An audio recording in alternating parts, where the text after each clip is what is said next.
Well, well, well. Here we are once again. It is good to see you there. I'm Brian Main, John Bagnasco, Tiger Palafox. Yes, indeed, you came to the right place. You came to Garden America. That's who we are. We've been growing for so many years now, about 25, 30 years here. Well, let's see. As Garden America, about 15 years. Before that, it was a Garden Compass, and then Over the Hedge, and then a lot of things. But we are Garden America right now, aren't we, John? We are. Okay. I think I got that right. And Over the Hedge, Garden America. You need to go to bed early tonight because you got to get up early tomorrow. Gosh, I know. So much on my mind. Yeah. I usually would pack in the morning, but we got to get up so early. Tiger's all calm, cool, collected. I wore my festive shirt today. And he said if we were That's leaving on the outside, in though, 10 for minutes, Tiger. I'd just go home right now and I'd be ready to go. I packed yesterday, but I knew I'm going to undo everything and make sure that I packed what I wanted to pack. So if I open up your suitcase, is everything neatly folded in there and packaged all appropriately in certain pockets and stuff like that? Or are you the kind of guy that just threw it all in the suitcase and you're good to go? Which one are you? It's 95% everything where it should be, neat and ready to go. Okay. There's a little That doesn't spillover. surprise me. Does it surprise you? It does not. no, No, look I at expect him. Yeah. No, everything, right? Yeah. That You know the TV monitor out there, the computer, Yeah. when you walk in? Yeah. If it's a little bit askew, You fix it? I fix it. Yeah. I believe it. Yeah. There was one guy worse than me. He used to work here. I went to his house one time for a party. I went into his garage. The tools, everything was exactly. Oh. I mean, Did he outline it on the wall so he knew where to put the tool back? I said, you know what? You've got me beaten. Yeah. I thought I was bad being, what do you call that, John? OCD. Thank OCD, you very yeah. much. Yeah. So I have a lot of that in me. Yeah. Everything has a place. Yeah. I can't have. I have a messy little desk. of that, and my things are different. You know, I showed you how I could only drink a cup of coffee if everything lined up. Yeah. Yeah. No, I get it. I get it. Traveling brings it out in people the most. I feel like, when people are like OCD planning, they have their itinerary, they have papers printed out, they have backup copies of this and that. They've, are going to show up to the airport 4 hours early, all that stuff. But I'm then not- at the I'm same not quite time, that bad. Not but, quite. the people that are not like that and lax, they go through life very lackadaisical. They will show up to the airport, miss their flight, not package certain things, and they just kind of go through it. So I feel like traveling makes everything more extreme. It's a little stressful in those ways. Here's when I'll feel better. When that big bag that we're taking, we got 2 carry-ons. When that big bag is checked, and I know it's going to San Jose, Costa Rica, and we have an hour and a half to sit around, I'll be good. See, I'm listening to this book right now. I can't remember who it's by, but it's like basically it's something about 4,000 weeks. And if you do the math, the average person lives for 4,000 weeks. And they bring up this topic of traveling and how when you get to there's all this anxiety, all this rush to get to the airport. Well, then when you get to the airport, it's now transferred into getting on your plane. And then it's, will your plane arrive on time? Yes. And then it's getting to the hotel. It's like, so he's explaining like you never relax, because there's always the next thing. Well, here's another thing to add on to what you just said. You have a connection to make. Yeah, that's what you're he's saying. cutting it There's close. always, you get to one point, but then you stress about the next Right. one. You need to not worry about it. Like he has a whole thing. But you're right about a connecting flight. Say Yeah. you land at 4:00 and your connecting flight leaves at 4:45. That's Yeah. cutting it very close. I think we have 2 or 3 hours in Houston, Correct. so we have should be time. fine. Yeah. And it's about the same distance both ways, about 3 hours and change from here to Houston and Houston to Costa Rica. If you did a lot of traveling east, would you lose one of those weeks eventually? Yeah, Because right? you'd be going Of all over the international date line, and Here we as soon go. as you did that, it would be tomorrow. Right. This is the And same. did that 7 times, you'd lose a You week, lose a right? full week. So now you're at 3,999. Yeah. Hey, we need to. You know what? We need to see more of you in the next shot there. Oh yeah. We're gonna fix that camera. More of Tiger. There we go. Scooch over. You're scooching over. We'll fix that during the break. Now, the very first thing we're doing is going to a coffee plantation, right? Yeah, isn't that exciting to kind of see? To get some caffeine in us right off the bat. What's and I've been doing my research, so I have like little snippets of information I plan to share kind of every day for people that are going on a trip about Costa Rica and what we're going to be seeing and things. And it's kind of neat, the history of the coffee there in Costa Rica, because we know that it's not native, from the standpoint of coffee or anything. It's an imported crop, and you know, it's funny to see how life takes things. You know, when I was in Hawaii in the pineapple plantations, right? You know, just how did this happen? How did this come about that somebody was like, let's grow pineapples here?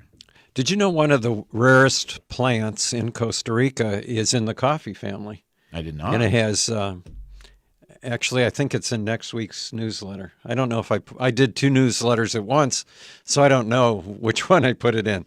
But it has kind of a trumpet-shaped flowers, similar to maybe an angel's trumpet, but small or white, and they kind of hang down like that.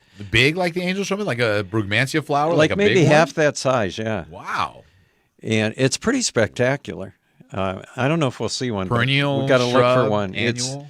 It's a shrub. Yeah? Yeah, maybe a small tree, like a coffee. So it sounds like we've got a tour guide, and it sounds like Tiger's the other tour guide. Oh, Tiger's been there Twice. dozens of times. Twice. Twice. But enough to know. But we'll be doing things this time around that you may not have necessarily done before, right? I've never done a coffee plantation Right. tour. I have not been to the cloud forest yet.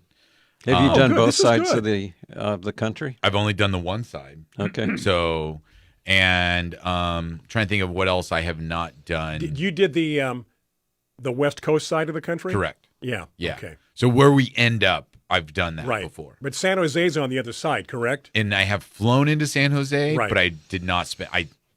We flew in at night and then we left the next morning. Okay. So I have not spent much time in that area. Michael Doherty says hi to you. Just giving you an update. Okay, thank you. But yeah, I'm looking forward to traveling. We did a little Zoom call with some of our travelers Thursday, and got excited about the trip. Talked to the tour guide that we plan on meeting there, Eduardo. Eduardo, yes. And so again, excited for hanging out with him and having him share it. Even wherever you're from, it's fun to do local tour things because you learn so much. Like, John's lived in Fallbrook for how many years?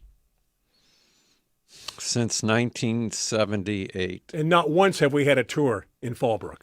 Well, I gave you guys tours. I'm talking about the whole Garden America tribe, the people who follow us. well, no, but I mean, I'm just saying I'm sure he learns things still about Fallbrook, and he's lived there for 50 years. And, I mean, there's still things to learn about wherever you're from. And so, we're going to someplace where we haven't been, and we're going to learn all kinds of exciting stuff. It's going to be fun. Costa Rica, we leave tomorrow morning, by the way. So it's snuck up on us pretty quickly. I'm going to have to make a concerted effort to calm down while I'm there Yeah, me too. and not think about who's watering the plants at home and what's dying. We talked about this before we went Yeah. on the air this morning. By the way, that message you gave me, my good buddy Tim Forey, who I went to junior high and high school with, passed along that message. So thank you, Tim. You're talking about the You have anxiety level. another buddy from high school Oh, coming okay. on the trip with us. Oh, yeah, Kevin Lawrence. Yeah. Kevin Lawrence will be with us. But you're right about the anxiety level, about just calming down, knowing that things back home are taken care of. In our case, it's the cats, the fish, the bird. You've got roses.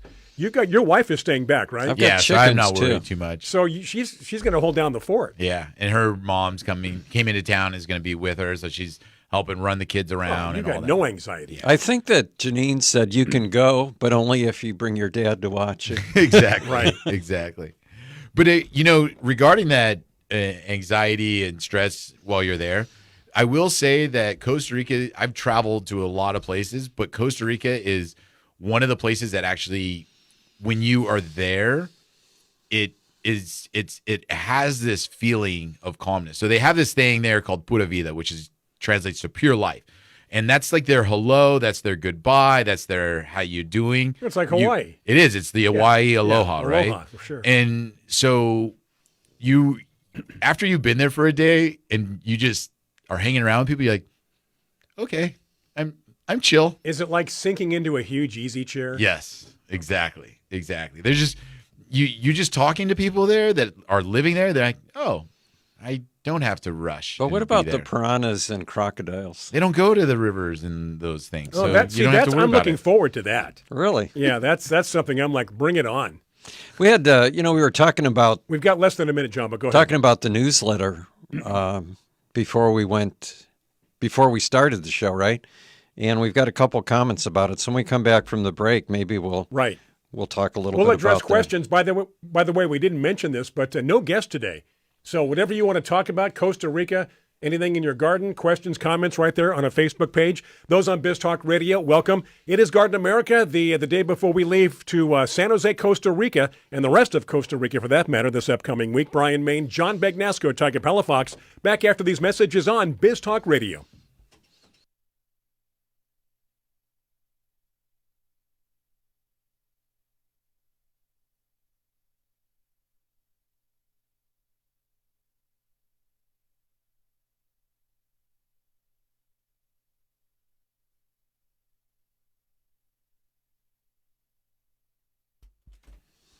And just like that, we are back from the break. It is Garden America. What's on your mind? We are talking about a little bit of everything today. Tiger, myself, Brian, John. John, get back to your conversation we had before the break. Yeah, let me do the quote of the week first. Perfect. Okay. It's from Aldo Leopold. And we've had quotes from him before. He was an ecologist, environmental. Leopold. Aldo was his first name. Well, Allie, go ahead. He said that there are some who can live without wild things and some who cannot. For those of us in the minority, the opportunity to see geese is more important than television. And the chance to find a pasque flower is a right as inalienable as free speech. Inalienable. Like Those your are rights, right? Yeah. Inalienable rights? Inalienable rights. Oh, Leopold. Old Leo. Hey, speaking of my buddy from high school, Kevin Lawrence says, we're at the airport now, going to Costa Rica a day early. Yeah, that's right. That's how to do it. I think Good job, several Kevin. people are doing that, right? Yeah, I think so, just to get acclimated. Yeah, I think a couple people went 2 or 3 days early. Wow. So let's see if I can find. Okay, people talking about the newsletter. Oh yeah. Do I need to back up for the comments on the Facebook? Scroll back up to follow along, or does it matter? It doesn't really matter. All right. Veronica in Spring Valley mentioned she liked the article on redbuds. Mm-hmm. And I don't know if you guys had a chance to read it, but there's been a lot of breeding work done in redbud trees. Now, usually you think of breeding with roses or annuals or small plants. You don't think people really creating new varieties of trees that often. But a lot of work has been done with redbuds, changing leaf colors. Flower colors are usually pretty much the same, though there are some with white flowers. But where Tiger did landscaping along my driveway, we put a couple redbuds at the top, and there's one called Rising Sun, which is leafing out right now. And it's got the chartreuse kind of yellow leaves, which are really pretty with that dark backdrop in the shade. There's one called Flame Festival that has, Flame Thrower. Thrower, I was going to say, right? Yeah. Flame Festival, though, not bad. Yeah. But Flame Thrower, and it's got autumn-colored leaves all year long, except in the winter when it doesn't have any. And it's got the autumn color, red, orange, yellow, like all on one. Like you would think that happens only in the fall or something, because like liquid ambers or maples, they have the trees and then they're like, the fall colors, and because it happens in the fall. No, that's the way the tree grows. I think that's very year cool, round. You in the middle of spring and summer, you see it fall like colors. that. That's kind of cool. I think with liquid amber, that wasn't breeding, right? Those were probably selections As far as the different varieties, Yeah. Like there's three major ones: Festival, which that tree has all the colors, right? and then there's Palo Alto, which I think is just yellow and green. The leaves, like they just go yellow, green, and then yellow. They don't do the red or the orange. Okay. And then there's a Burgundy one, which goes green to red and then off. So yeah, it's as far as the breeding goes that the liquid ambers change colors. Yeah. But the only liquid amber I recommend for anybody to plant is one called Rotunda Loba. And it's because it doesn't have those spiky balls, which if you step on, are worse than stepping on a Lego. That just sounds like good advice. It sounds like a lose-lose situation. Stepping on a Lego and Yeah. yeah. Since you mentioned Legos, we had our rose auction last week. Let's do a little recap, John. Oh, yes, yeah. do tell. I'd have to think Well, about just it. some highlights. But anyway, it was a good auction. We sold. This is 24 years we've done this auction, and we've always sold out. Never had I shouldn't say never had a rose left over. One time we had one rose left over, and the rose was Climbing Friendship. And I remember because it was donated by Greg Lowry from Vintage Gardens. And now that I look back on it, I see he was joking because when he put it in the auction, he said, that's going to bring you more money than any other rose in the auction. It's the only one we had that never sold. Oh my gosh. But after the auction, Greg came over on Monday. We had a few people over, and he brought some of the roses that we had collected in Europe. And how they got here, I don't know. But We won't ask that question. This is from your previous summer tour Yeah. of last year? Yeah. And I was really excited that he brought me a dozen of them. And there's a few more that he said are rooted, but they're really small. So we have one rose that's native to Sweden. And I shouldn't say native, but it was bred in Sweden, grows in Sweden. And a couple other floribundas that I'm really excited about. So all this was leading up to a statement I was going to make, which I've forgotten. In 24 years of the auction, you've always sold out, except Well, this you were one asking time. how the auction went, so I was Okay. telling you it went well. Okay, good. There was something else, but can't think of it. Anita Clevenger gave a talk on rambling roses and never once mentioned Nat King Cole. Boy, you're such a mind reader. Even though you have your glasses on, I could see it in your eyes. Ramblin' Rose. So, but anyway, Anne Belovich collected more rambling roses than anyone in the world. And she did this when she was like 69 or 70. Prior to that, she was a sailor, bought a sailboat, bought one in Australia, sailed it back to the U.S. She did it with her husband. She sailed it from Australia to Hawaii, and then he took it from Hawaii to the U.S., which I guess was the easy part. Right? Yeah. But she was an amazing woman, and it just goes to show that even in your old age, you can start a new career. So for the layperson, what is a rambling rose? What differentiates that from other roses? A rambling rose is a climbing rose. Okay. But for the most part, they only bloom once, like in the spring. I don't mean once in their life, but Once in the Ever. spring. yeah. It's not like a century plant. No. So they usually bloom just in the spring, but it's masses of color when it blooms, and they'll last a long time. Maybe a month, 6 weeks, Okay. something like that. And are the flowers smaller usually on the rambling? Yeah, Or but in because, huge clusters. Right. So like you usually have smaller flowers, but masses Right. of them. Where like a climbing rose could have like a hybrid tea style flower on it. Well, there are hybrid tea climbers. That's what I'm saying. Yeah. Like, so you asked the difference between a rambler would never have like a hybrid tea Right. flower on it. Hey, Right. speaking of that, anybody have any rose blooms? Yeah, of I've course. got lemon spice. And the rose that you gave us a couple of weeks ago. The one that was in the pot, it's already blooming. Did you? No, didn't you I- divide that one? No, I have a question about Oh. it. What was it? Nothing's blooming yet. My question is, I don't remember giving you a rose. You divided a rose. Yeah. And you Yeah. gave him one and you gave Gave- me one. I believe that, but unless I know the name, I can't Okay. put two, it together. 2 weeks ago. My question is this. What kind of soil did you put in there? Why? It doesn't look like good soil. It's starting to separate from the side of the pot, and it's a lighter color soil. He only uses like Happy Frog. I know. Yeah.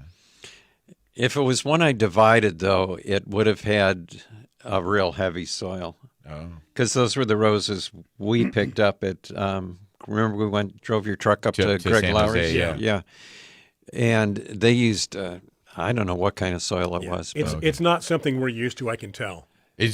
Remember, he said to make sure to keep it damp, too, because he had just divided and it. it dries out quickly. Yeah, exactly. Even after all those rains we had. But it looks okay. Yeah. Oh, yeah, Mine the leaves, does. everything. Yeah, it looks good. Yeah. I just noticed the soil. I went, Trying to think, This isn't why John's can't I soil. remember? And he that? didn't fill up the pot. It was only like half full with soil. I said, there's nothing happy about this soil.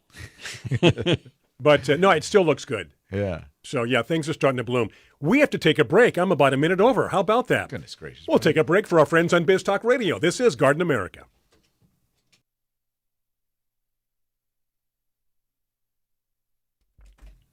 Okay, back from the break here on Garden America, the day before we leave for Costa Rica. Good to have you along. Some of our friends, colleagues, some of our listeners and viewers already on their way or at the airport. We leave tomorrow. Pickup time, 6:30, 5:30 for John. I thought we were taking a break. Tiger is Where was I? 6:30. You were trying to decide what kind of soil that you gave me. Carla from Huntington Beach says she had so much fun at the auction, Brian. Yay. She Did she get any roses? Did she bid on She any said she more? got 2 Ooh. lovely roses. Didn't name But- them, though? No, but she did name, she said when the bidding was over, she saw Odyssey. And she said she would have put all of her bids on it. Oh, really? She says, "Can I buy that rose anywhere?" No. Yeah, that's the beauty. What was the or high? curse What of was the the auction. high seller? This year? The high was $320. And which rose? Princess Chichibu. I feel like I've seen that one before. It's been in the auction before, or no? Yeah, it's been in the auction. Okay. Been in the auction 3 times. Okay. And the same woman who bought it the 2 previous times, Please don't tell me she bought it because she spilled it. bid up to $300 on it, but someone overbid her, so she didn't get it. It's a woman in Virginia. But she still has them. I don't know. That's what- did I'm- you kill them and Yeah, you want that's to what I'm replace, saying. or do you like it so much? That you wanted more. Yeah. I remember the It's a days- beautiful rose. It really is nice. The It really days is. I remember of that. when Abracadabra went for $350. And what's the other one? Simsalabam. Simsalabim. You know, those were big about 4, 5, 6 years ago. No. No? 20 years ago. Not 20. Back with Yeah, your, no. Back with your It green was- planet. And Yeah. it was- How can you forget 2 weeks ago about roses that you gave Tiger and I? And you can't. And, you're And gonna 20 remember years ago, 20 you're like, oh no, 20 years ago at 7 o'clock at night when we. Oh, I know it's the short-term memory yeah. versus long-term memory. Exactly. one of the first things to go. Anyway, though, but you are correct that it just depends on each year what's hot, what's selling, and what people want. It's funny that you guys. Supply and demand. I mean, not funny. We had the rose auction last week, so it's kind of expected.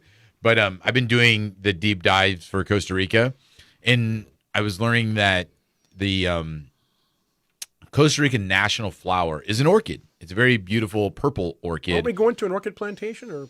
There we are going to an orchid garden. Garden, in okay. the cloud forest. Yes, but Is that the one with butterflies, or are Yes. they separate? no, same They're same together? one, I believe. And but do you know what the national flower of the United States is? Rose. It is. It Yeah. is the rose. It is the rose. Yeah. Yeah. There's So- some debate for people who like to mince words, Oh, why? because they said it's not the national flower, it's the national floral emblem. Oh, what would be the difference? To me, none. Yeah. Do you know Is who it signed? like- Do you that's know who like- signed the proclamation to make it the national flower? Teddy Roosevelt. No. Who's the guy that Ronald did the Rose Reagan. Garden? Rose Garden. Oh, was it really? Yeah, Ronald Reagan did it. Up until then, there was nothing. I thought it was way before that. Do you remember Senator Everett Dirksen? Yep. Absolutely. Okay, he battled for many years to make the marigold the national Really? flower. The marigold. Huh? Yeah, so it was like a battle between the rose and the marigold. Here's another one for you history buffs out there. What is our national symbol? The eagle. Bald Right. eagle. It's supposed to be a turkey. Exactly. Benjamin Franklin. It was turkey, Benjamin Franklin. We're going to go. You know what? You can leave class early. Yeah. We're going to give Tiger a gold star. And if you think you about can it, go to recess, Tiger. a Go turkey ahead. is way more intense. Have you ever met a turkey? You do not want to mess with a turkey. You know, it's funny. There's some of these. So wait a second go ahead. here. If it was a turkey If we made that our We national would not be emblem, eating it at Thanksgiving. would we be eating bald eagles on Yes. Thanksgiving? Okay. Probably. But you're talking about, or speaking of turkeys, there's these sanctuaries on YouTube, these people that have all these animals and stuff. And Yeah. they show how they feed them every day, whatever. And this one show that we watched, there was a turkey that just kind of like walks around the property. Yeah. He follows the dog. He follows the emus. He always has to know what's going on. Whatever you're doing, that turkey is right in your face. Probably protecting them too, not just following them. To a degree, but you know what? You can pet him. He's Yeah. very cool, but like it's like a dog. It's like what are you doing? If We a have one wolf- across the street. Really? Is it? Have you seen it? Oh, yeah. It walks around with the goats. and- Yeah, exactly. yeah. It kind of hangs out. and probably is protecting them too. If a coyote came near those goats, that turkey would take it out. Speaking of that, there's another YouTube video of shows up. Did I talk about this last week? There's 3 or 4 cameras. Shows the inside of a barn. You can see the goats. You can Oh see yeah, the sheep, the dogs. and they've got these 3 or 4 dogs that Yeah, they protect them from coyotes. So like at 3:30 in the morning, you can see the time on the video. They hear a coyote. The dog gets up. He looks around. He gets all the goats and shuffles them into a part of the barn. They go out. There's 4 dogs, and they all face different directions Really? Yeah. to protect the livestock. livestock. Yeah, it's animals. pretty cool. Yeah, And they're big dogs too. yeah. They would. They would need to be. Yeah, Yeah. exactly. yeah. Otherwise, that would be 4 meals. Just the way they react and know exactly what to do, and to herd the livestock into a certain part of the barn. Yep. And yeah, it's pretty cool. You know, I was just thinking one of the probably main reasons I have some trepidation about leaving is not only watering, who's going to do the watering while I'm gone, but who's going to catch the gophers. I was going to ask you. You had mentioned you were worried about the watering, and you had these roses that you were worried about shipping out. I was going to ask you what your count is up to now. You were, I think, 16 34. last week or No, 2 weeks ago. I think I was, well, maybe 2 weeks ago, but I'm at 34 now. What? Yeah. You know what? I'm anxious for you. I think Are you we going to need start skinning them and like having their No, hides? I told you I put them on the altar. And it's usually a hawk that gets them. Yeah. The hawks come down and feed on them, or if it's too late in the day, the coyotes get them Come at and get night. them. We can share our anxieties together, because you've got me all anxious now for you. You know, what about Diane's anxieties? Tiger, she's up in Redding, Okay. in the Redding area, and she's got a horseshoe-shaped iris bed. And she wants to plant some perennials for after the iris are done blooming. Do you have any suggestions of what would grow well around iris roots? Because, you know, the iris they're- have those underground corms. Yeah, and they're very Rhizomes, dense. I guess. And they're very dense. Yeah. Nothing grows in those Right. rhizomes. They have to grow around them. And she wants like perennial flowers She wants things that would bloom after. after. Yeah. When do irises bloom in Redding? May? Yeah, it depends. They have different varieties, just like daylilies. Uh-huh.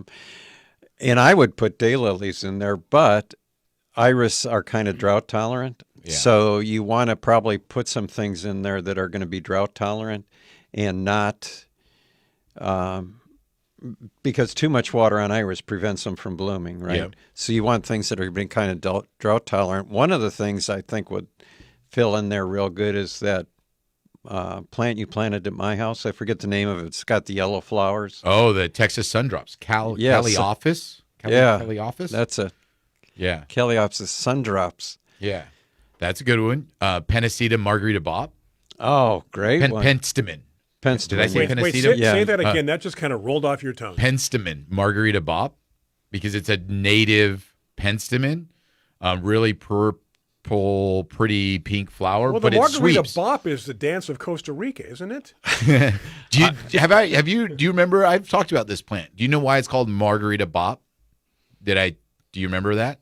Not ringing a bell. So it's a native penstemon that was found here in. Not really native. Well, it was found. It was found here in Yeah. Southern California, and the reason why it's called margarita bop stands for back of the porch, and it was found on the back of the porch of a woman named Margarita's house. okay, yeah. The porch thing rings. Yeah, okay. Yeah. And the reason it got introduced is because her kids would throw their bikes there, and Yeah.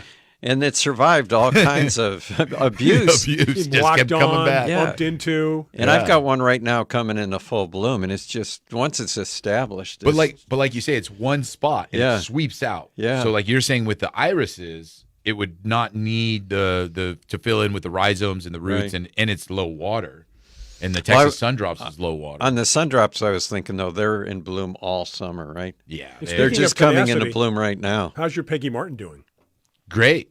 Yeah, I mean, we've got that construction happening. It's wrapping up. Oh, that's right. Yeah. But I mean, all the neglect, it's thriving without any care. I'm almost scared what would happen to it if I took care if of you it. started to pay attention to Yes. it. Now, is It it might take over a canyon. okay? So is it because I was at your house about a month ago? Yeah. So I know exactly where your construction is. Is Yeah. it back toward that? Yes. So it's real close to the dust and the dirt and all that. Oh, I mean, it's been having concrete thrown on it, and it's been hit, and we haven't had water to it for 6 months. Yeah, it would be very worrisome if that plant was somewhere where it actually was taken care of. We're going to take a break on that note for Biz Talk Radio. Stay with us. Those on Biz Talk Radio, thank you for joining us. But those on Facebook Live, keep those questions and comments coming here as we are on the eve of leaving for Costa Rica here on Garden America.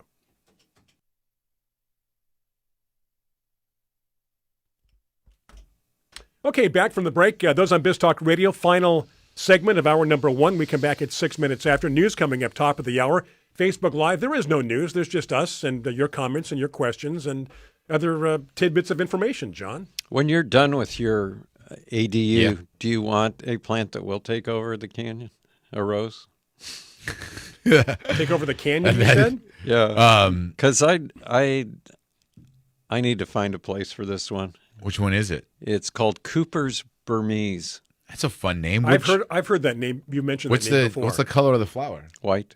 Oh, that's White, cool. White star shape, about that big. So about, 6 inches? Yeah, I do have a spot for it. Yes. It won't be as big as the rose we saw in England. Do It's a white flower. We used to talk Kifskate. Kifskate, right? rose. Yeah, not as big as Kifskate, but the flowers are big.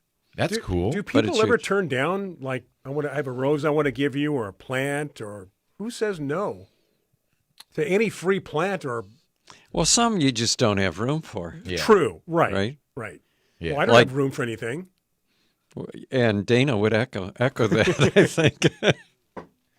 Exactly. I think Dana would say no. Taking stuff out of the dumpster. Perfectly good plant. Who threw this away? The weather while we're in Costa Rica, warm, rainy, beautiful, right? I'm excited. Not too bad. Not too hot. No, and I Low was to talking mid-80s maybe, because right?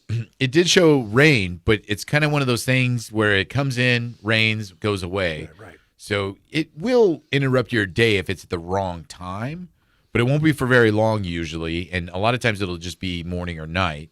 But it helps break up the heat when Right. that does happen, which is kind of nice. What shoes are you bringing? I'm bringing a pair of like what I would consider like hiking boots, quasi-hiking boots, and a pair of athletic shoes. And sandals? Or you don't wear sandals? I don't know. No, some people don't wear sandals. Yeah, I mean I do. I just didn't think about bringing sandals there. Yeah. I was going to bring these shoes and flip-flops. That's kind of like That's it. I'm in the same boat as you. Yeah, now Those you got shoes me and thinking the like flip-flops, he's got yeah. he's got like a pair of hiking / Right. athletic shoes. You're on not going to right bring now. your wingtips? No.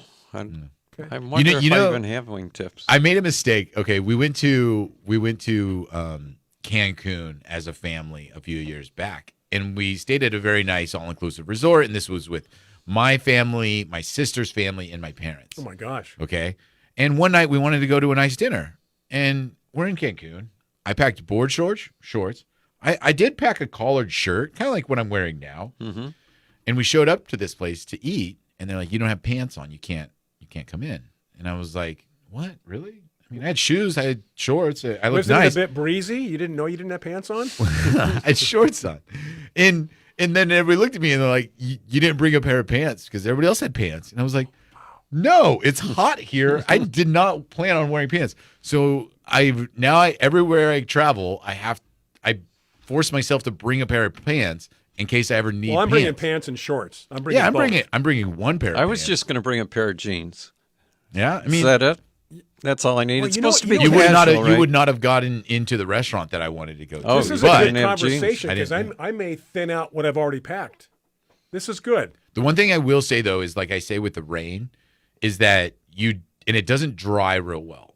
They do have laundry service at a lot of the places that we are staying at, Right. but your clothes can get wet and they don't dry out. Okay. So, So- maybe not a bad idea to have a few pair. Two shorts, Correct. a few pair of pants. Do we need umbrellas? Like I say, You know what? Can't they supply that down there? well, no, like it's not really like you don't see Along people with with underwear? umbrellas. They just kind of Yes, are out no, there. I see. They hide under a tree or an awning for a minute and then they move on. It's not really like umbrella place. The way I look at it, whatever you forget or don't bring, buy it. It's true. It's not like we're going to someplace that doesn't have I mean, that we're stuff. we're not going to the most isolated island in the world. Got to be prepared though. No. Okay. I think I'm going to add sandals. I get flip flops. I got some OP flip flops. Oh, you know what's kind of interesting too, and this is not involving plants at all, but one of our organizers, Jonathan, mentioned they don't take Discover card. You know what I mean? Not that but isn't that just kind of like a random tidbit, like Visa, MasterCard, but no Discover? There's a lot of jokes about the Discover card. I don't know why, but do you have one? I don't have I one. have one. I don't have one. In Europe, a lot of places we went would not take Discover cards either. Yeah. And they said that American Express only in 50% of the places. Yeah. Yep. Well, you got your bank card, which is a debit card / credit card. One of the things they did tell us, Brian, is there's ATMs everywhere, but whenever they say, do you want the bank's exchange rate or The national one or something. or your credit card rate, just always deny the bank rate. The credit card rate. Yeah. Well, it'll say it's the bank where you're using the Right. ATM. Like you want your bank's rate, not whatever one they're creating. and that it actually asks It'll you ask. that on the ATM. Right. Yes. Now, here's something else I did. I called my bank and let them know I'm going to be in Costa Rica Yeah. so I can use the card. Well, that Yeah. just reminded me. I forgot to tell the mail not to come. I think you can do that online, though. Yes. Right? But yeah, the bank says, yeah, you would have been declined. Yeah. Really? Yeah, because what's this? And all of a sudden, an exchange or something happening in Costa Rica. So she goes, no, you did the right thing. And then I got an email that said, okay, we know you're going to be in Costa Rica. You're free to use your card. Nice. You're free to leave the country. Yeah. And don't come back. Are we caught up on the gardening questions? You know, I haven't even looked. I hope everybody is. Yeah. And thank you for those hanging in there, listening to our stories here. Oh, I was going to tell you that at the rose auction, Carla brought us some plants, and I didn't give you any. I just planted them all. But she brought some yellow clivia. Ooh. John, What is that? Mandela's gold? Is that the yellow clivia? I thought Mandela's gold was the gold. Bird of paradise? Bird of paradise, Yeah. right? Okay, I'm wrong. You're right. You're Yeah. right. It is the gold bird of paradise. But anyway, so I planted those, and she brought an iris, which for some reason, a dietes. Mm-hmm. For some reason, she thought I had said that I wanted that. Just a regular green one? Yeah, Oh, yeah, you don't want that. of course. I never would have, but I may have mentioned that that's one of Shannon's favorite plants, and she made me plant it when we lived at our old house. It took over. We had to put them into the landscape. So when I brought this, she was very excited. So thank you, Carla. And I did plant it on the hill in between, or not on the hill, on the side of the driveway, in with the roses. Yeah, they spread. it is break time Again? for news, Biz Talk Radio news, but we're going to come right back on Facebook Live. So do stay with us, obviously. What's on your mind? Questions, comments? I see Rick has just popped up on our Facebook feed. So stay with us. This is Garden America. For those on Biz Talk Radio, we're back at 6 minutes after the hour.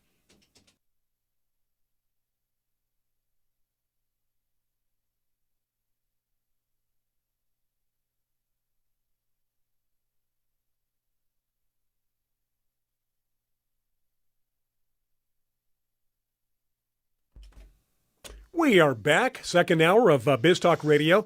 the one long continuous hour or two here on Facebook Live. Thank you for your comments, your questions as we continue along the way here. John's got that smirk, that look on his face. Do share, John. Well, Carla replied, "You're welcome, Shannon.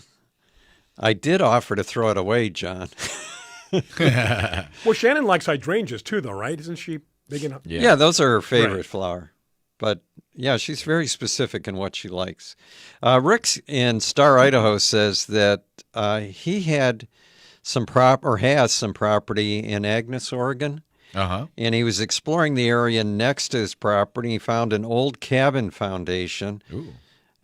just the foundation, and there were yellow iris growing around it. That's so he cool. collected a few. Iris, like the ones we talked about before. Could have been like bearded iris or something. Yeah. Because But- then there's the deity, which is like yellow also. The deity. The Morea. Deities. Morea deity. Deity? Deity? Deities. Deities. Deities, that sounds like a Greek god. No, Deity sounds like a Greek god. Deity is God. No, but deity, I know, but like deities or say it again. You're thinking of Deity. Archimedes. Okay, No, deities. deities. It Yeah. just sounds like a Greek god. Well, all the there's a Greek yellow one words also. with es. You're thinking of the butterfly bicolor. Is the Maria bicolor? Correct. Or deities bicolor? Correct. Thank you. Yes, that's what I'm saying. There's a yellow one also. Right. It's not really yellow, is it? It's got some spots on it. No, it's yellow with the little like burgundy spots. And then You're the other colorblind, one's though, right? the other one's the white and purple.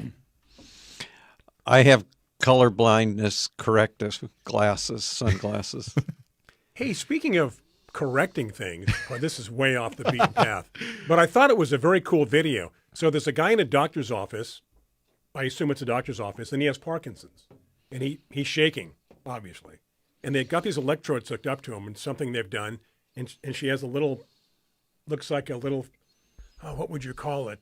A device in her hand with knobs and buttons. Okay. And she goes, okay, I'm going to turn this on.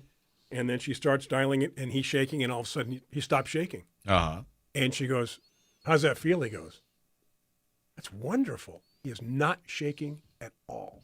Well, isn't that what Elon Musk is trying to implant in your brain? No, I think I love the way you put it though. he might have had an implant plus the electrodes that were hooked up to him, I'm thinking. But I mean, all of a sudden, it's like, we're talking about progress. If they Yeah. can get that going, that was amazing. Yeah. Anyway, rabbit holes. Yeah. This show has we a go lot from of rabbit we go holes from Rick's yellow irises to stopping people shaking from Parkinson's. Yep.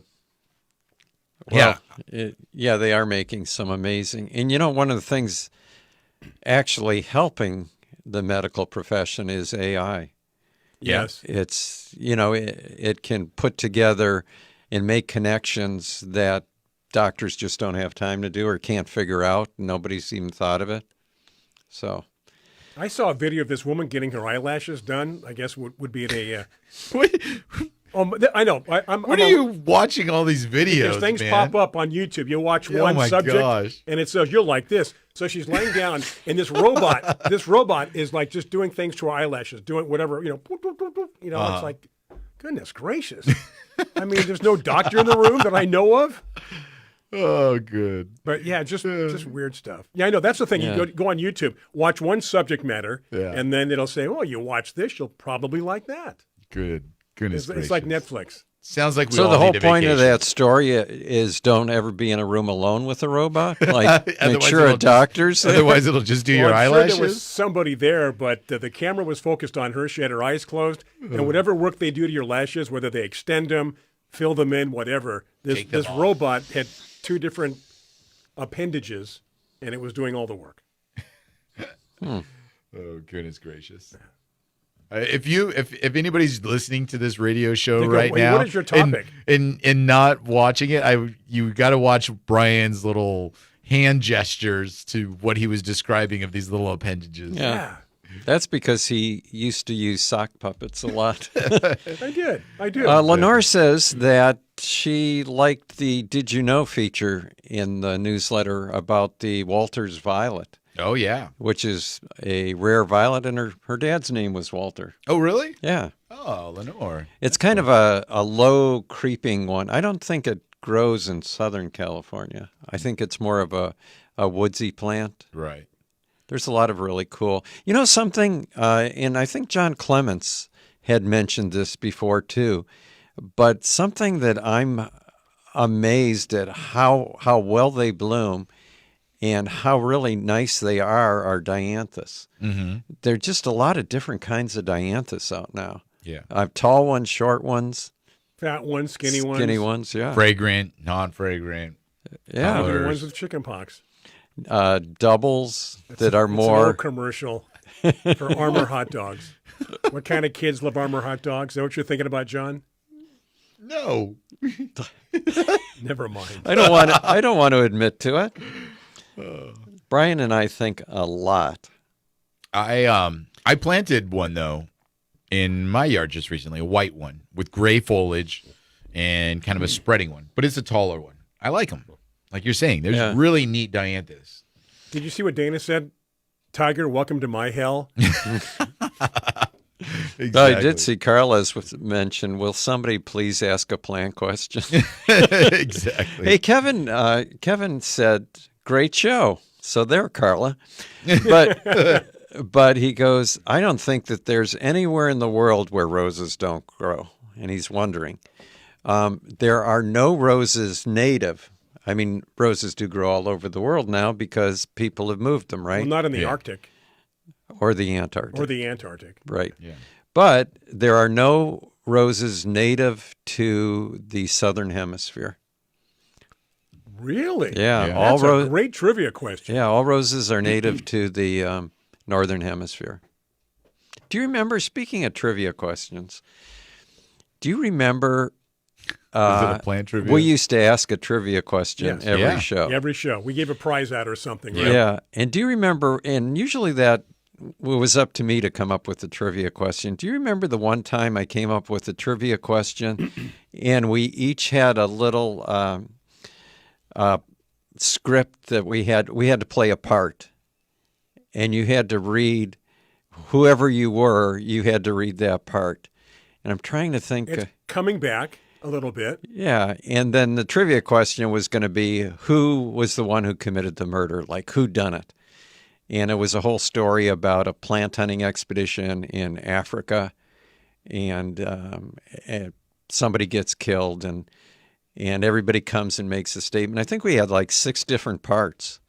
Bert Sr. was there. He played a part. And the one scientist on the trip, they're trying to figure out where were you when this person died. And one scientist said, I had fallen into a cactus. And you know, and it took me a while to get out, and that's why I was late coming back. So I don't know what happened to this guy. So it turned out that he was the one who committed the murder because there are no cactus native to Africa. Oh. Remember that's that? Good. Yeah. Yeah, that's good. Yeah. There's no cactus native to Africa? Is that No. a true fact? That's a It fact. is true, yeah. Really? Yep. I would think that, being a cactus, you would see them because dry, desert, protect themselves. Well, euphorbia are native there, so there's But lots of succulents that take the But place. I'm saying cactus. Yeah, no, cactus Whoa. are only native to the New World. Oh. Okay, so you said there are no native roses in the southern hemisphere, Right. but people have introduced them, Yeah. Well, and they grow obviously, there. and they grow Yeah. there. Well, Ecuador's in the southern hemisphere, And right? that's And they where grow they- all the florist roses So now. is there a rose called Ecuadorian Delight? I don't know. That's not bad. Ecuadorian. Yeah, you think Not about as it. good as some of the other ones you've come up Yeah, with. but I think what did that get me? Nothing.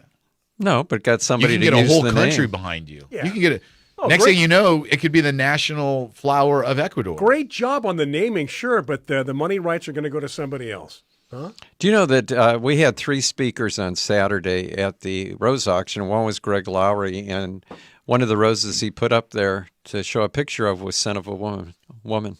Yeah, rub it in. Rub it in. On that note, we're going to take a break so I can cool off a little bit. Anyway, this is Garden America, Biz Talk Radio, Facebook Live. Stay with us on the eve of Costa Rica.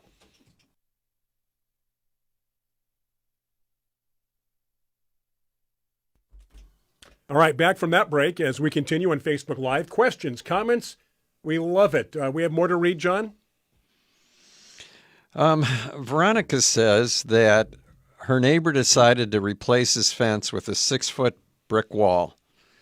The worker got cement on her fruit trees. Oh, Does she need to worry about it? no. No worries, Veronica. Yeah. Depends. I mean, depends on how much. Yeah. It's I'm like impressed that people are still building brick walls. depends on how much, but I mean, a lot of times during construction they'll get a lot of like film, like dirty film on plants, Right. and you can wash it off. Sometimes if you're saying like little chunks of cement will get on the foliage. That should just chip and fall off. Yeah, eventually, it'll right? eventually kind of fall off or grow off. Or And anything you've like got that. the increase in alkalinity from the cement. Right. But our soils are alkaline anyway. Yeah, so I mean it's not nice, but I don't They think it's should have gonna been more careful. I don't think it's gonna do any damage to the actual plant. And what did she say it was? Which kind of tree? Fruit trees. But it didn't say. No. Because, I mean, just to give her a little bit of information, I have a lime tree that I bought it at our first house, and it was in a pot. Mm-hmm. And then when we moved to our next house, I'm like, it's important for me to bring this lime tree. And it kind of struggled. And Bartender's lime? is Yeah. that the bear's lime? No, that's Mexican lime. Oh, okay. No, bear's lime. It's a bear's. Mexican lime is also key lime. Key lime. Yeah. Or Great sweet pie. lime. Great pie. But so I brought it to my house. It struggled for a minute. It didn't look great. I planted it. I took a lot of care of it, and then I accidentally overfilled my pool, and it overwatered it. And then I accidentally dumped a solution of vinegar and Epsom salt on Wait a it. minute. One accident after another. Yeah. Accidentally It was- did this. Accidentally this did lime. This lime struggled. Like it. I put it through some stuff. Epsom salts and vinegar. Yeah, it was like a solution that was meant to kill plants, kind of a thing. And I oh. put it. And so, anyways, what I'm getting at though is that it's thriving now. This was after I kept fertilizing it, I kept managing it, and now it's so. You try to leach all the junk out of the soil too. The citrus are very hardy. So if it's a fruit tree like a citrus tree, they're actually very, very hardy trees, and they can withstand a lot of damage, wear and tear, and all of that. So if it's a citrus, it should be fine. The property where I built my new house had been used to be a grove years Avocado, ago. right? So yeah, avocado and I think a few citrus. Then it was probably it sat vacant for 10 years at least. Wow. So no water in 10 years.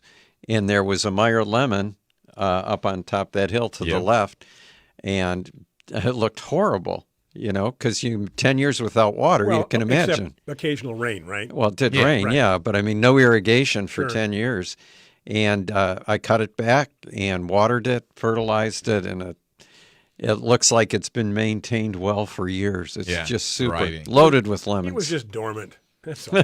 Yeah, except citrus are Hibernating. not supposed to be dormant. Exactly. So Paula's question.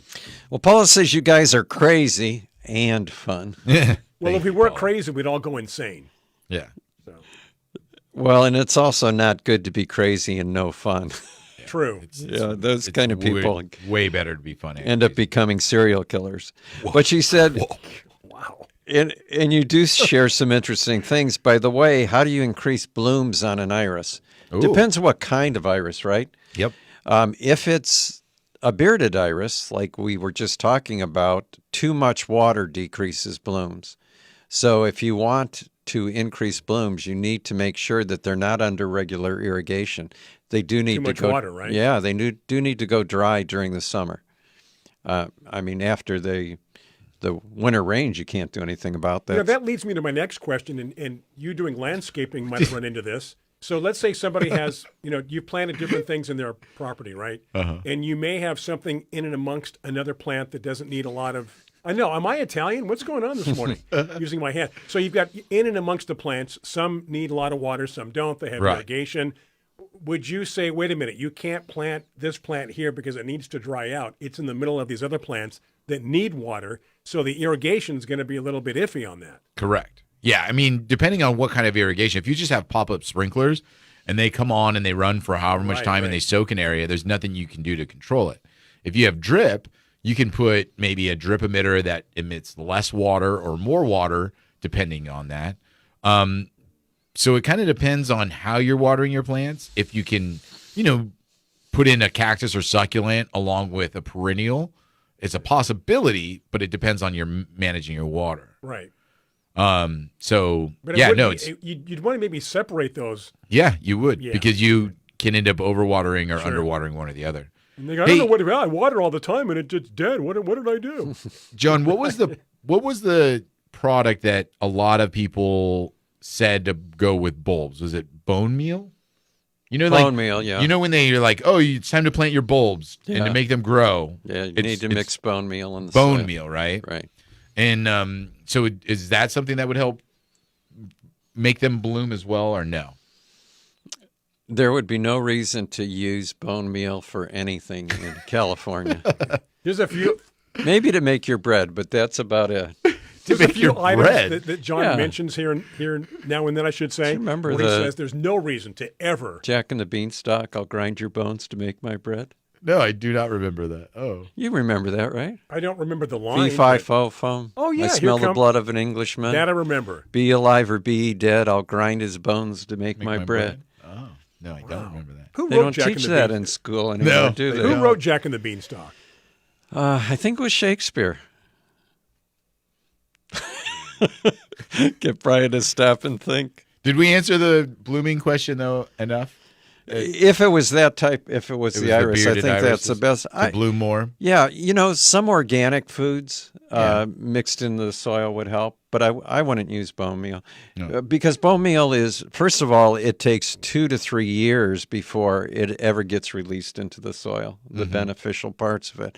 And what it has is phosphorus, and our soils have plenty of phosphorus. Yeah, and the amount of phosphorus that plants actually take up, too. Right. Like you're saying, has plenty of it. And then you get bone meal makes the soil more alkaline, and we're already alkaline. So then, yeah. So anyway, Tanya has a question. She said she did not know that iris need to be dry for blooms. I recently planted daylilies next to them. I'm thinking that was wrong. Could be wrong. Because, you watering the daylily more, and then, like we talked about with the irrigation. Yeah. But daylily don't need to be watered, and they're not as drought tolerant as iris, but they don't need as much water. So you may be able to get them to grow fine side by side, but it's probably best not to mix them together. And we've probably got 100 listeners out there that have daylily iris beds that are doing really well. Yeah, what are you guys talking about? Yeah. Mine are fine. Hey, we're going to take a break. We've got a couple more segments coming up. Next segment's a longer one of our longer segments. So those on Facebook Live, we'll try to keep everything geared toward gardening. Maybe we'll get off track now and then, but we'll put ourselves back on the track, John, as this train continues. On this weekend, Garden America, Brian Main, John Bagnasco, Tiger Palafox. Stay with us back after these messages on Biz Talk Radio.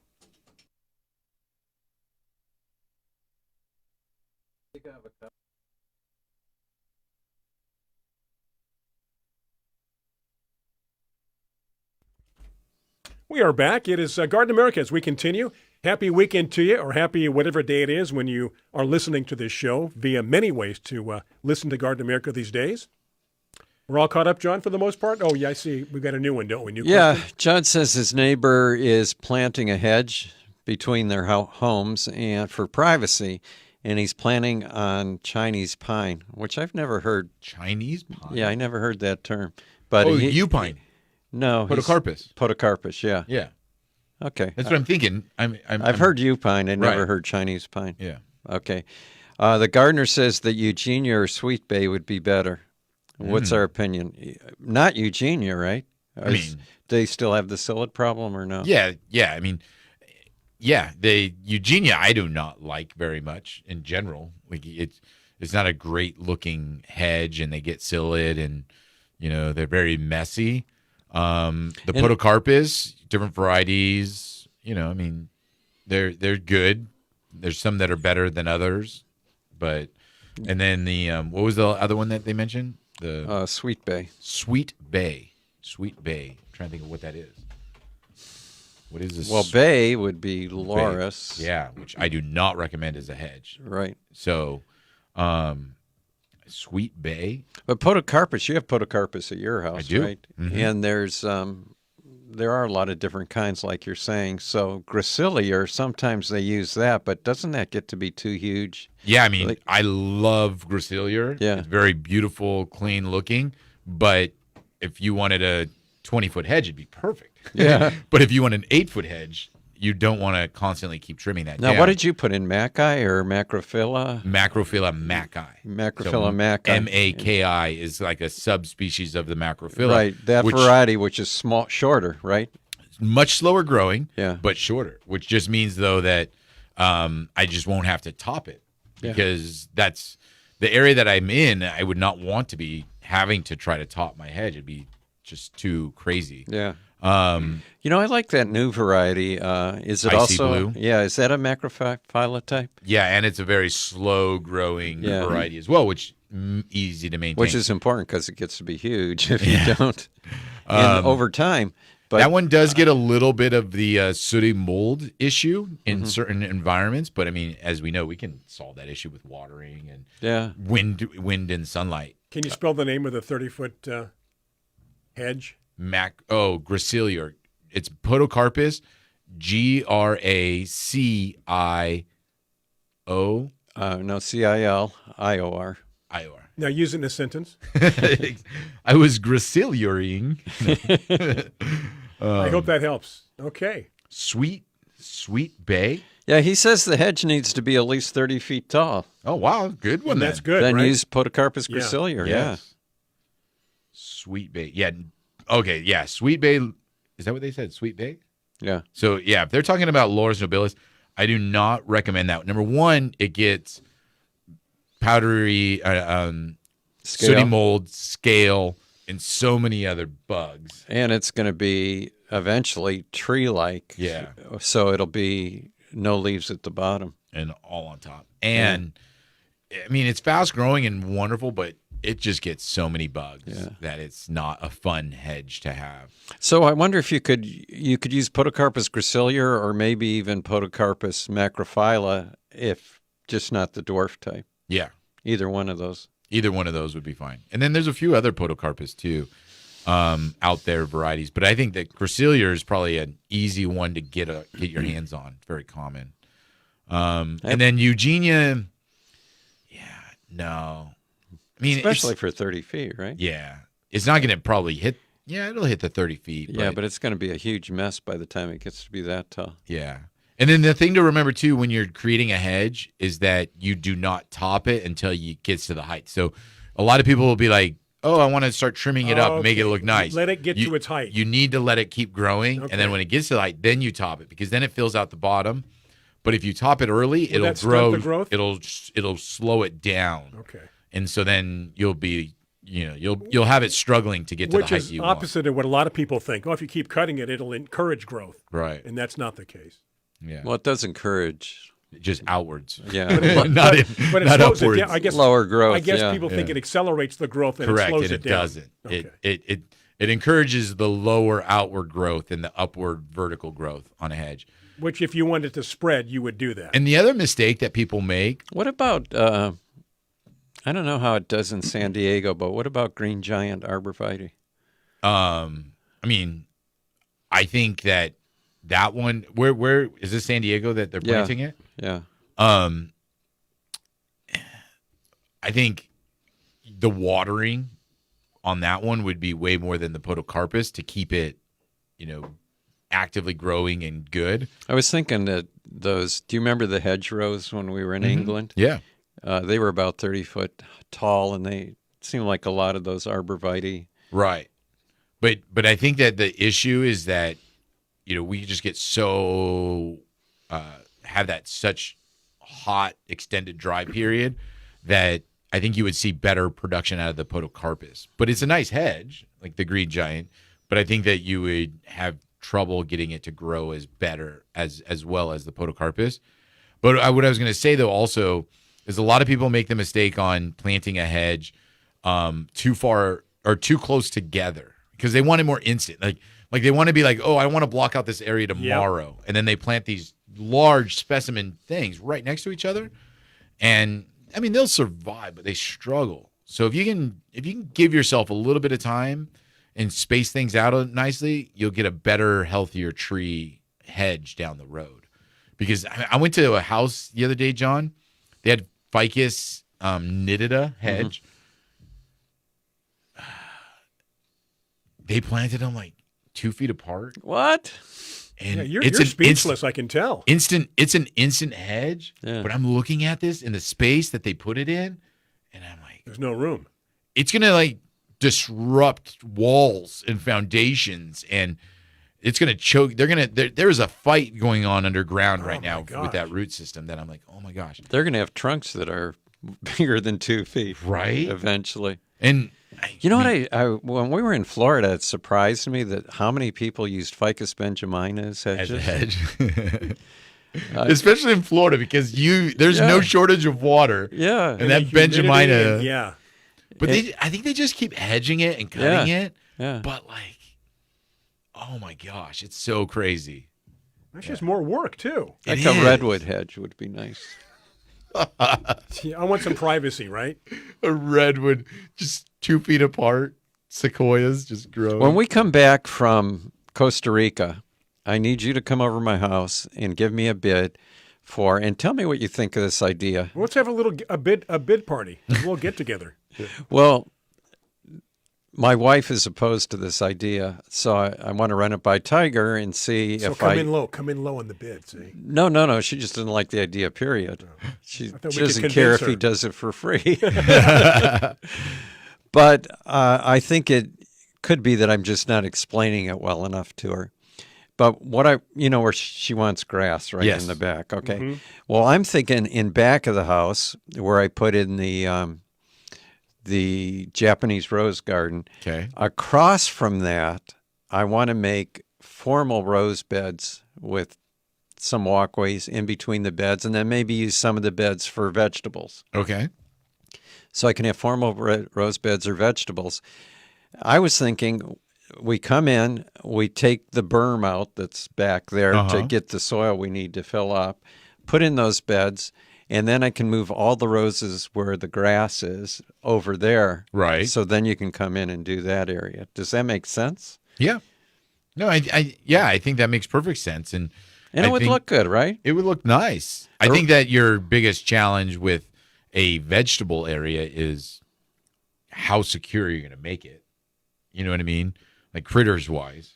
Remember when we were in England? Right. And we went in all those caged areas. That's what I'm saying. Like you're that whole area would be caged. We're not going to eat the vegetables anyway, so I don't really care if they get eaten. You're like, it's more to sell the idea. Yes. And then after the vegetables fail after a couple of years, I can plant it with more roses. Yeah, exactly. I mean, there's a few things we probably would grow, tomatoes and. Yeah, but I mean, let's be real. Like, how many tomatoes are you going to get in that area if you don't secure it? Because I understand what you're saying. No, so if you were to invest in a whole fence and all of that in that area, I think that would be smart and good, and you'd be very successful. But if you don't want to berries, it might put berries in, so you can feed all the birds. It is break time. We've got one more segment coming up, both on Facebook Live. Sounded a little sarcastic. Biz Talk Radio. The sarcasm seeps through the show this morning. John said whoops, not Chinese pine, but fern pine. So fern pine is Podocarpus gracilior. All right, back after these messages on Biz Talk Radio. Again, one more segment. Stay with us. All right, we've returned. Here we are. This is it. Wrapping it up, boys. That was fast. A very fast show. And then when I get home, it's more preparation. Are you going to sleep tonight? Oh, yeah. What time are you going to bed? You always go to 9 bed o'clock. early. 9 o'clock. I went to bed at 4. 11:30 last night, and I thought, this is way too late. Mm-hmm. So what I've learned... I should have gone earlier. What I've learned from this show is I'm going to take a few things out of my carry-on. Yeah. Fanny packs. Are you bringing a fanny pack? That's a little personal, but... Well, that's something you need, right? Yes, I'm bringing, yes. They said, do not put your wallet in your back pocket No. and never take your passport out of your hotel room, Yep. Nope. except when you go back to the airport. I've got the same little thing Except that when you leave. Yeah. I don't know what you call it. It goes around my neck. I used it in Europe when we went to Europe. Wallet, passport, right there. Yeah, never. Don't put your wallet in your back pocket at all. But I'm gonna go back and take a few things out of my carry-on, add a couple of more things, but not as much as I'm taking out, and I think we'll be good. Nice. Well, that's good advice. Now, try to remember that. I'm not going to bring Take like some things out, 4 put pairs some of things jeans, back right? in. You do not need 4 pair of jeans. two jeans, right? I'm bringing 1 pair of You're pants. bringing one. I'm bringing Right. 1 pair of pants. 1 pair of shorts I'm bringing. Veronica's had enough. She said it's a fun show, but she's going out to pull weeds. Good luck, Veronica. Have fun pulling weeds. Leaving the show to pull weeds. Yeah. Paula had mentioned earlier that she thought Photinia made a good hedge, too. Won't be Not as 30 tall. foot tall, right? But it is the nice hedge, right? Beautiful edge, especially if you let it grow to the height that it should be, because then it gets that rich red foliage at the tips, which is why you like Photinia. A lot of people keep trimming it, and then they're like, this is a green hedge. I don't know what you're talking about. Red tip is the common name for it. Is it really? Yeah, Red tip? in Texas, all the nursery ads like 30 years ago for the Red tips. Yeah, red tips if you sold red tip at the lowest price, you would bring people in. That's funny. Who's the nursery that grows a lot of inexpensive landscape plants? Star? No. They were out there. They have a place out in, you guys probably buy it TY? from TY Nursery. Yeah. Back then, they had 1 year where they grew 1 million Red tip? 5-gallon red tips. Jeez. And they just sent, and I would say out of the 1 million, probably 90% went to Texas. And the other 10% to Arizona. So in Texas, it's just Photinia everywhere, huh? It was back then, tastes change. Yeah. But Texas is a big state. Yeah, they got room for it. Yeah. There's still plenty of space to plant more. Yeah. Yeah. Are you guys going to post pictures on Facebook during your definitely. trip? Oh, yeah. Yes, Yeah. we're going to have know some how to do videos. that? We're going to post pictures. I It's don't know easy. how Go to to your do- Facebook page and you upload from your, or you can send from your phone right to your Facebook page. I never put anything on my Facebook page. I'm bringing the whole kit, too, so we The can try kit? to do a show. We're going to try to do Are a you show. going to have the caboodle? The whole kit Well, and caboodle. Caboodle, probably not a kit, though. It's just I don't have Tiger's room. bringing the kit. Yeah. We're going to try to do a show on a week from today Yeah. because we're going to be at a resort, right? Tiger seems way more optimistic than I am about doing that show. Really? Well, we But need you Wi-Fi. know way more than I do when it comes to tech stuff. Well, we need Wi-Fi. Just like That's we do a all you show, need? We did That's it all from we your need. place, which was a challenge, from the nursery a few times. Yeah. When we come back, So- we're going to be doing it at. So we would Botanical do it Garden. from a hotel? Is that what you're thinking? yes. That's what I'm thinking. Yeah, so who's going to post the pictures during the trip? You? I will. We both will. Yeah, I can. Brian will. Yeah. Brian can. Yeah, I do Brian all the posts time. good pictures. I could take pictures and I could Send them to us. And then send we'll post. text them to you. Yeah, but on your phone where it says that little Facebook icon, and it asks you where do you want to send this picture, to your Instagram, to your email, whatever. You hit Facebook, goes to your page. Boom, there it is. We just got him to start logging on. I in here know. in the Too much studio. information, Good right? luck. Yeah, Good today luck. I was so proud of myself that I got on all by myself. Oh yeah, we got to bring cookies for him. Yeah, little treats. We have a little treat jar for him. What do we call that? Operant conditioning, John? Pavlov's dog, right? Exactly. Operant conditioning. You didn't study. You know Pavlov's dog, right? Yeah. A bell. With you, it's the same thing. When you do it correctly, you get a cookie. You get a It's reward. called what, though? Operant conditioning. I don't know if I've ever heard that term in my entire life. Somebody can back 75 me up on years. that. Yeah. I didn't go to school just to eat my lunch. Ooh, I love lunch at school. Well, my dad used to say, Didn't people eat your lunch, though, when you played hockey? well, you mean as far as getting rough? Getting rough? Yeah, maybe. What did my dad used to say? Why don't you use your head for something other than a hat rack? Oh, well done, Dad. Yeah. Good one. Way to go, Royal. That's good. I like that one. I'm going to use that one on Isaac. Yeah. Isaac, use your head for something other than a hat rack. Rick wants to know how many people going on our trip. We got about 24, right? Yeah. Yep. Yep. 2 dozen. Nice sized crowd. Perfect. Yeah. It's manageable. Yeah. That's what that is, manageable. Hey, no stragglers. You get up here. Come on. What are you doing? Remember, Leave the animal alone. Come how on. many let's did we go. have in England? Oh, England 30? was almost 40. It was over 30. It was actually hard. We had to get on the bus every time, and I felt like a teacher because I used to count Yep. Yeah. how many people You are had on the to bus. count. Yeah. Right. That was rough. We did a lot of bus driving. And whenever your count was off, you go, "Where's John?" Exactly. Yeah. We did a lot of bus driving over. We went from Italy to Switzerland to France. That was a nice trip. That was a great trip. Yeah. That was a lot of fun. We need to plan a trip. Or should we finish this Let's one get first? through this one first, and, Yeah, we have. and then see what the aftermath brings. My part is coming up with the trip and planning, and then I don't want to have anything to do with it. done. I don't blame want you. any of by the way, details. Thank you for everything you're doing, because I wouldn't want to do it either. Tiger's done a really good I know. job. He gets in there and gets dirty. Yeah. It's like ah, Dirty with it. it's like, yeah, can you handle that? Sure. There's Oh, so much that goes into these that yeah, you think it's easy. that people don't see. It's You been a would think challenge. it's easy. You would think. Yeah, but once we get in there, it's not.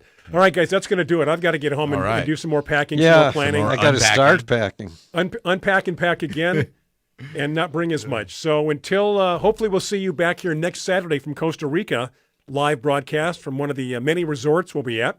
If not the week after that. If not the week after that, because we'll be back in studio.